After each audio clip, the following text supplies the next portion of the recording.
我们在哪儿买东西呢？现在呀，我很少去实体店买衣服，通常我会选择淘宝。为什么呢？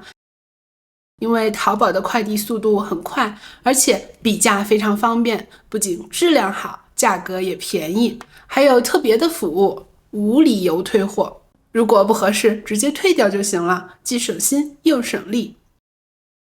你觉得不合适和不适合有区别吗？不合适是说一件东西不符合我的需求或口味，不合适。我觉得这件衣服不合适。不合适可能是因为这件衣服太大了，或者款式我不喜欢。不适合是说这个东西不适合我本人的特点，比如帽子不适合我，衣服不适合他，不适合。你看，意思是差不多的，但用法不同。不合适是形容词，不适合是动词。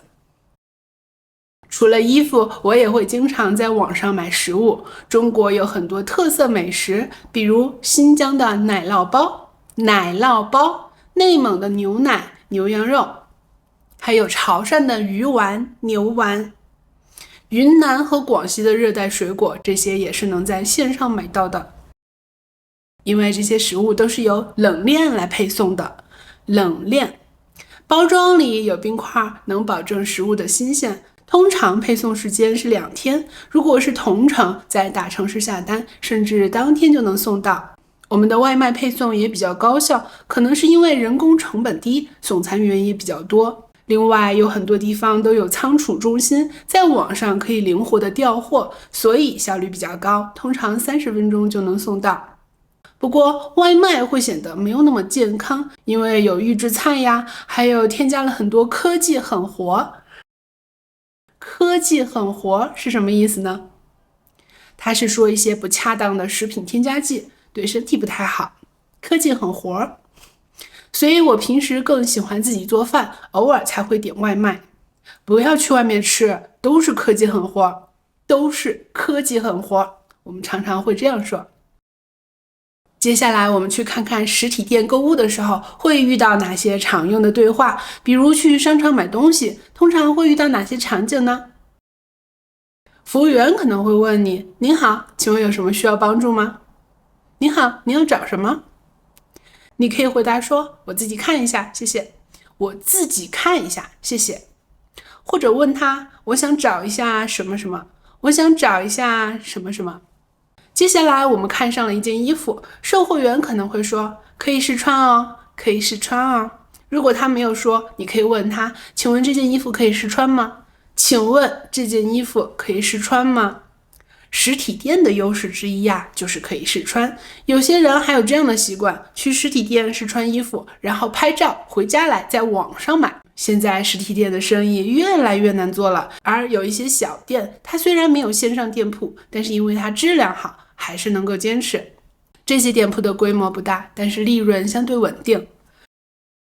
试衣间，如果你找不到试衣间，可以问他：请问试衣间在哪？请问试衣间在哪？试衣服的时候，如果尺码不合适，就可以问售货员：能帮我拿大一码吗？能帮我拿大一码的吗？不过像优衣库那种店，通常就没有这个服务了，你得自己出去找合适的。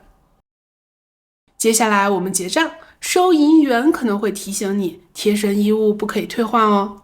贴身衣物不可以退换哦，比如内衣、内裤、袜子这些商品，通常是不接受退换的。你可以回答他好，或者点头表示你知道了。结账的时候，收银员可能会问你：需要发票吗？需要发票吗？发票不同于购物小票，发票是单独开具的。如果你需要发票，可以回答他说需要，谢谢。如果不需要，就跟他说哦，不用，谢谢。关于支付的方式，他可能会这样问你：请问您怎么付呀？怎么付呀？你可以回答说微信或者刷卡。我们现在很少用现金了。结账之后呀，记得保留购物小票，以防退换货的需求。在面包店购物其实也很简单，尤其是连锁店，因为面包通常是明码标价的，你可以直接把想买的面包放到盘子里，排队结账，几乎是不需要说话的。有的时候店员会介绍新品，或者拿一些给你试吃，你只需要说谢谢就好了。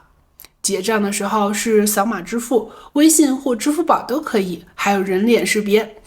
店员可能会问你，请问你有会员吗？请问你有会员吗？注册会员其实很简单，但是优惠一般不多，通常是充值500省50元这样的折扣。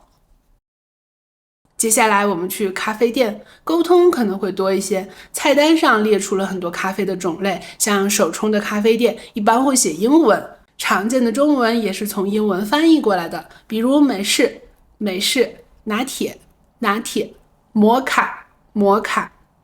店员可能会问你大杯还是超大杯，其实超大杯就是大杯，这个是商家用来做营销的词儿。店员可能还会问你打包还是堂食，打包还是堂食。如果你打算在店里喝，就可以跟他说我在这儿喝，或者在这儿喝，在这儿喝。店里通常会提供陶瓷的杯子，手感比较好。如果你要带走，那就会给你纸杯。如果你去奶茶店，店员通常会问你半糖还是正常糖，半糖还是正常糖，加冰还是少冰，加冰还是少冰，还有常温还是加冰，常温还是加冰。你可以根据自己的口味来回答，比如去糖、3分糖或者正常做，正常做。如果饮品可以选择热的或是冰的，你可以问他热的好喝还是加冰好喝呀？热的好喝还是加冰好喝？好，我们今天聊了很多购物的话题，从实体店到网上购物，再到面包店、咖啡店，还有奶茶店，你都听懂了吗？如果有什么不清楚的，可以看外挂的字幕或者留言问我。希望这些内容对你有所帮助哦，祝你购物愉快。我们下期再见吧，拜拜。